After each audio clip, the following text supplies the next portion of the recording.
another edition of Newsline, coming to you live and direct from our Newsfirst studios here in Colombo. Our guest this evening, of course, to discuss a topic that, of course, will feature on the headlines of our primetime news tonight as well, the issue of estate workers and their basic wages, and of course the tea industry in Sri Lanka. Our guest this evening, Dr. Roshan Rajadurai. He is the former chairman of the Planters Association of Sri Lanka and the current media spokesperson of the same association. A very good evening, sir, and welcome to the show. And good evening to you as well.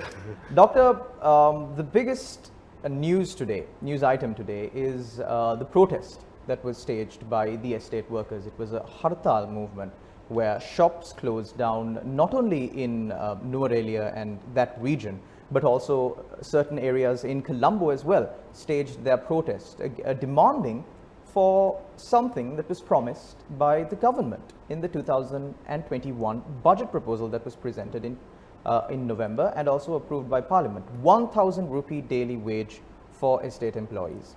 Why wasn't this given to them? Well, I really can't understand what the protest is about, because after a series of meetings with the government officials and especially with the Minister of Labour, we were more or less coerced to give 1,000 rupees.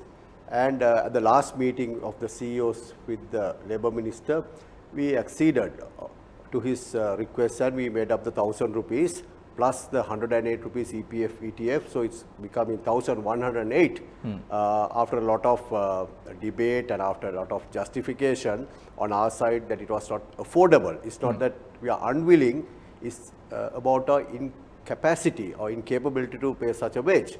Once the agreement was reached with the minister, unions just dismissed it out of hand and said we are not agreeable. So it was a surprise to us as well, and I really can't understand the logic of such a hasty and intemperate decision, if I call it that way. Well, the estate workers are demanding for 1,000 rupee daily wage. What you proposed was based on certain different models. 3 days will be given on a productivity-based model, and the remaining 3 days the estate workers will get 1,000 rupees each. I believe that was the reason for their protest against this proposal. Okay, let me go back. Last time, when the basic labour wage was rupees 500, we had an element of attendance incentive and productivity incentive. So we gave a 40% wage increase across the board, and that attendance incentive and productivity incentive element was taken out. So we have already given 40% wage increase. So we proposed originally, of course, to keep the 700 basic, because can you even mention one industry in Sri Lanka that is giving wage increases now? On the contrary, people are cutting wages, retrenching, but we did not do any of those. And with a lot of difficulty in order to accede to the minister's request, we increased the basic to 725. And we agreed to give a 50 rupees price share supplement, meaning 775 guaranteed wage. When was this increase given? At the last meeting with the minister, in the presence of the unions, all the unions that are involved in the plantation sector were represented. And the productivity and attendance incentive, like in the past, to be split within the balance 225 rupees. So they make up the 1,000 rupees. And of course, EPF, ATF, 108 rupees, 1,108. Of course, that is unaffordable to us. When you increase that, our cost of production will shoot over 800 rupees, whilst the current sale price last year, December 2020, end of December, high ground average was only 581 rupees. So anyone with a little basic knowledge of maths would know that cost of production is so much more than the revenue. And how do we continue to pay the workers on the 10th if we agree to something that we really cannot pay? So that is our argument. And we kept on telling the minister and other people that it's not our unwillingness, it's our incapacity, or the revenue that we get from a kilo of tea is insufficient to meet the cost of production. So we have surprised ourselves. Unions just threw it out. But there are, in this time's proposal, we gave a mixed bag of proposals. This is the what you call estate model. Then we gave a fantastic model, in my opinion. 50 rupees per kilo of tea, including the EPF and ETF, right? I've just put that into perspective. The smallholders of Sri Lanka, who produce 76% of our tea, national production, they get paid only 30 rupees per kilo without EPF, ETF. 30 rupees is a maximum, without any of the benefits that the corporate sector employees enjoy. And always the low grown prices are 70 to 80 at least above the high grown prices. In spite of that advantage in price, without any commitments by the owners or the smallhold owners, they get only 30 rupees, but we have all the other non-cash commitments, 50 rupees per kilo from the first kilo onwards. And we gave flexi working hours. If I have some other commitment and if I come to the field late even, at 9 o'clock, I can pluck 30 kilos and earn my 1,500 rupees. But even surprisingly, I think that's what the workers like, because they can earn, even if they don't work the full day, they can work few hours and earn 1,000 rupees. But even that, the union, without any justification, dismissed it, if I may say so. Well, the basis on which the trade unions rest their claim or their demand for a 1,000 rupee daily wage across the board is the promise that was given in the 2021 budget by the government, approved in Parliament. Was this premature? No, the government, were you consulted? The government, in my opinion, unfortunately, without consulting us, without discussing with the stakeholders, went and said the estate workers will get a 1,000 rupee wage. They did not spell out how they are going to get it, and I'm sure the government all along intended that it will be a productivity-based wage model, because HE's policy agenda also, I saw that he has put it in some document, it's a revenue sharing model. So I think they had that intention in mind, and we didn't promise, the government promised. The government obviously passed in the budget. So no one consulted us. I don't know how they worked out the 1,000 rupees, this magical figure, because the cost of production in tea, 35% is exclusively of plucking. So if you give 1,000 rupees plus 150, our cost of production will be 840 rupees, while we are selling a kilo of tea at 581 rupees. That is the dilemma that we are facing. If the tea prices were to go up to 850 or 900 rupees, then this amount is affordable. Right. So now we've got a situation where you're saying that the revenue generated by the sale of tea is not enough to increase the wages of estate workers to the 1,000 rupees that has been promised by the government. However, the government has already promised a 1,000 rupee across the board payment for estate workers in the 2021 budget, leaving the estate workers stuck between a rock and a hard place. What is the solution to this? Well, I don't know with what justification the government jumped into the wage issue and promised the figure, because from 1995 onwards, the plantation companies, with the assistance of the Employees Federation of Ceylon and the involved trade unions, have been signing a collective agreement. So we had this collective agreement practice going on, and government never got involved in setting wages or mandating wages up to this time's announcement. Of course, every political party gives political promises, but the reality is that the employer has to go and pay the worker for the work done on the 10th.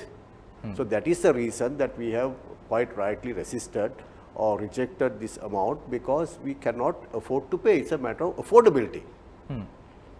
So where really does the solution lie to this now? You've suggested a change in the model of payment.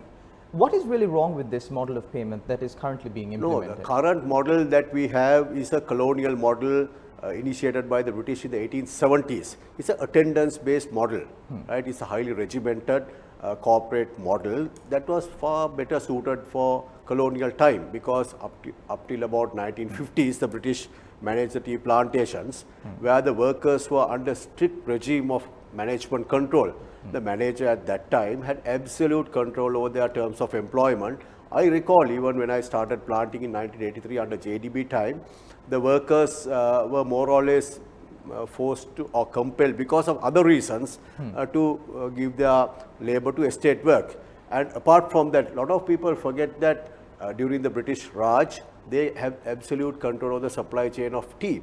So the companies in England own tea estates, supermarkets. So from the tea bush to the supermarket, they control the supply chain. They didn't allow Indian or Indonesian or Argentinian tea to coming into their markets. So tea industry then was a profitable business. In fact, till about the 1950s, I believe, Sri Lanka, 1/3 of our GDP was earned by tea. But since the nationalization, the British went and established estate set up in the East Africa. Today they buy all their tea from those they are practicing the model that they practiced here. They buy their own tea from their own estates. In fact, Sri Lanka, they don't buy even 1 million kilos of tea from Sri Lanka. So that model would have been good for that time. But today, with so much of development, people's aspirations are different. They don't want to be called estate workers. So we have understood this. We are on the ground with so many years of experience. When you talk to the workers, even the best of workers, they don't want to send their children for tea plucking, which we quite well understand. Their aspirations, their hopes, their dreams are different. They don't want to be manual workers. So taking this social change into consideration, we offered a model that is practiced and is very successful in Sri Lanka, the smallholder model. The smallholder is not anyone's, shall I say, hired worker. They go and pluck and they get paid on productivity, and people from different strata engage in plucking, although 80% of the smallholders are hired labor.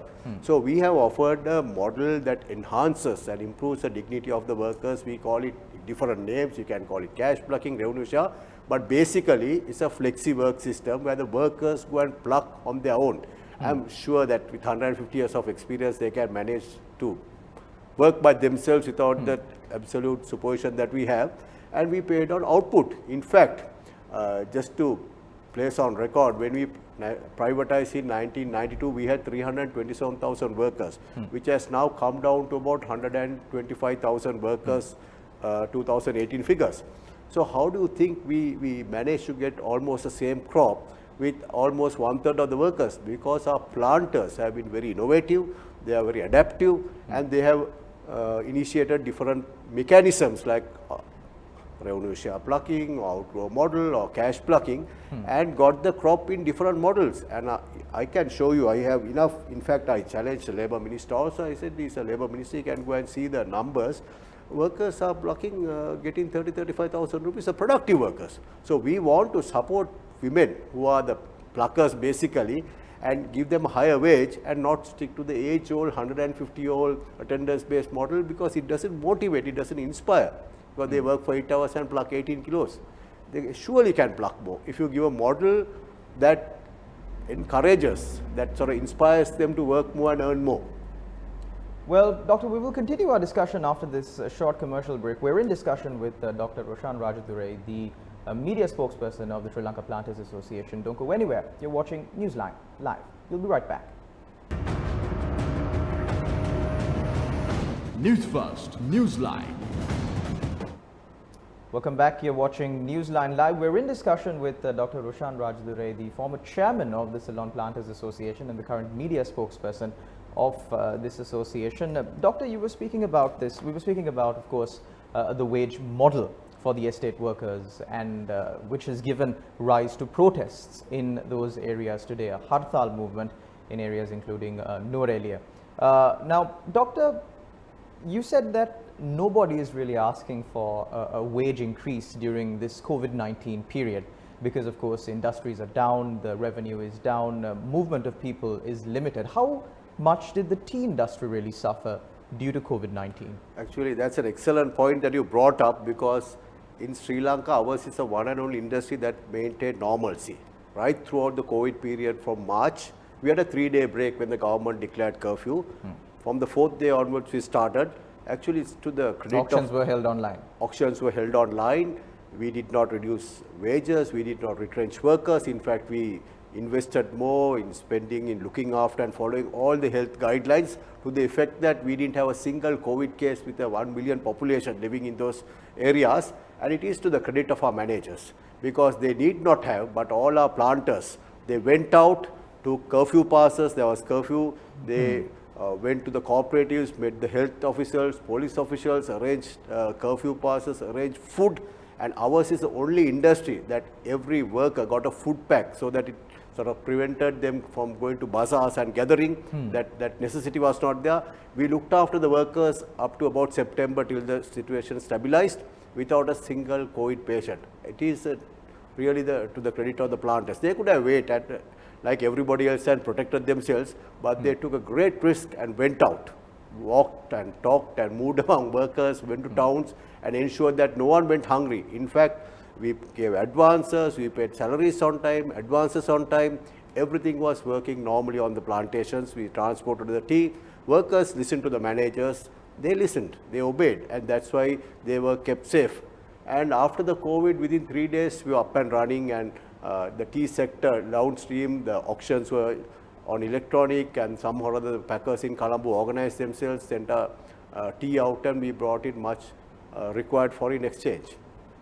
Well, on the issue of the 1,000 rupee demand for the daily wage of these estate workers, the general public of Sri Lanka are quite sympathetic to this plight, simply because of seeing the living standards of estate workers. The Planters Association has done anything in this regard?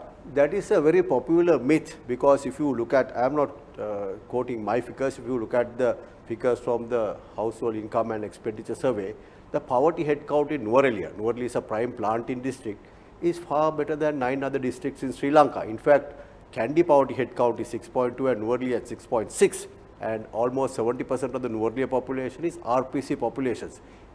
This is not the place, but if you look at any quality of life indicator, right, plantation workers have the equal benefits as that of the rest of the country in terms of TV or radio or cell phone, everything. So even if I just go to another level, even in terms of nutrition, Sri Lanka, Nuwara Eliya district has the highest kilocalories of 2,300, whereas our national average is well over 2,000, below 2,100. So in terms of nutrition, in terms of medical care, in terms of household equipment, that those are sort of indicators of quality of life, in terms of earnings, which is reflected in the poverty head count. Where is this myth? We have only 124,000 working families. The government of Sri Lanka with other agencies, we have already built 44,000 new houses in the last decade.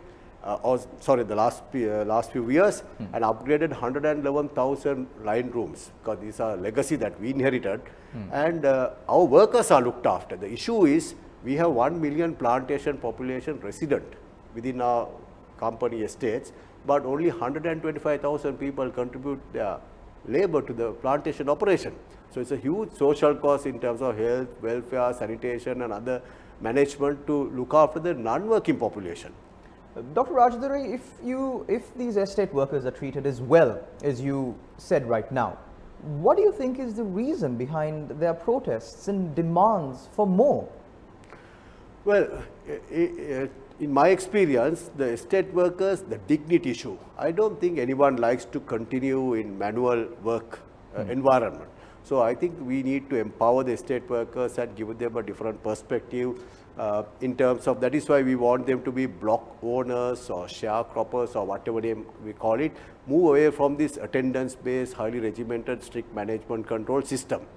The protest, I also can't understand, because with lot of difficulty, it's unaffordable, and it will definitely have long-term ill effects on the industry. We have agreed to the minister's request, which he was found favor. He was very happy that we agreed.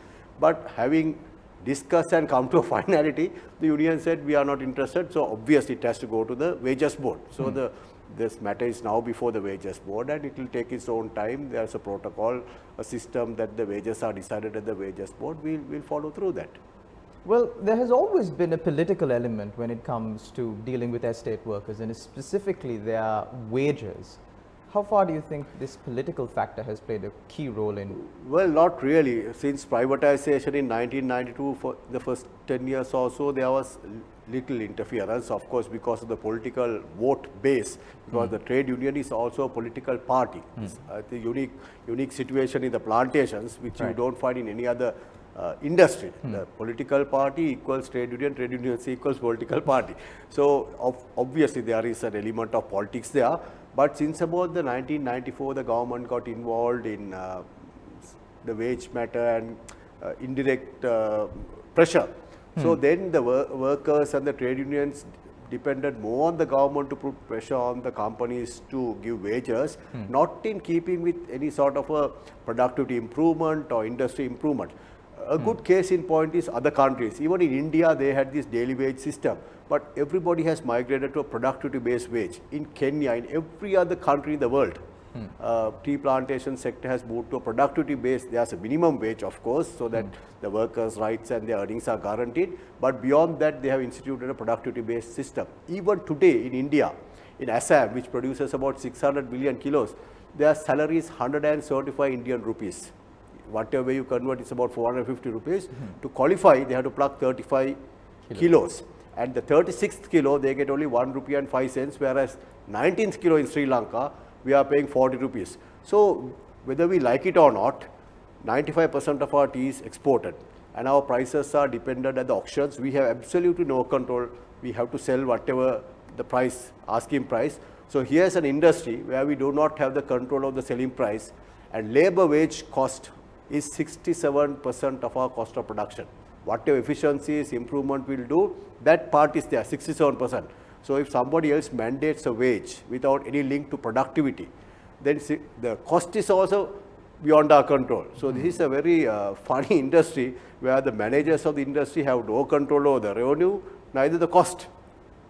Well, of course, on our program, we get questions from our viewers, Yes. and there is a question that has come in. Is the estate sector suffering all of these issues because most of the estates were not replanted for quite some time? Well, that is another great myth that is going around. At the time of privatization, the JDB and SPC together, one had 19% clonal tea, another had 17% clonal tea. So if you average, it's about 19%. Up to last year, we had 55% of our existing tea in clone. So during 1992 to 2018, we have planted up the rest, right? And today, to plant 1 hectare of clonal tea, it's about 4.5 million rupees. And according to the TRI calculations, you have to wait for about 35 years to recover the cost. That is one part, the cost. The second part is already we are having a serious shortage of workers to pluck our existing extent. So who is the manager who would invest money that you are going to recover in 35 years and plant up nuclear rings when you can't pluck the already existing VP? So because of the out migration, which is a reversible process, as I explained, we have a practical issue. So that is why we are promoting this revenue share model. Then we can assign some blocks of land, then the workers will be efficient, they'll be productive, and definitely I have enough proof, I have in the files where our workers, not only our company, in general the good pluckers pluck about 30-35 kilos even in a dry month like January. And when we talk to workers, they like this 50 rupee model because today in this corporate setup, we start work at 8:30. For some reason, if the plucker gets late, that's a practice. They think, okay, I will not get work and she won't go for work. But if you put the productivity wage model, That's not going to matter. The pluckers will come at 9 o'clock and pluck because anyway she is going to be paid on her output. And this is nothing new. I don't think we have to worry because when I started as an assistant manager in 1983, we had this block plucking system in the estate that I worked, Dagao West.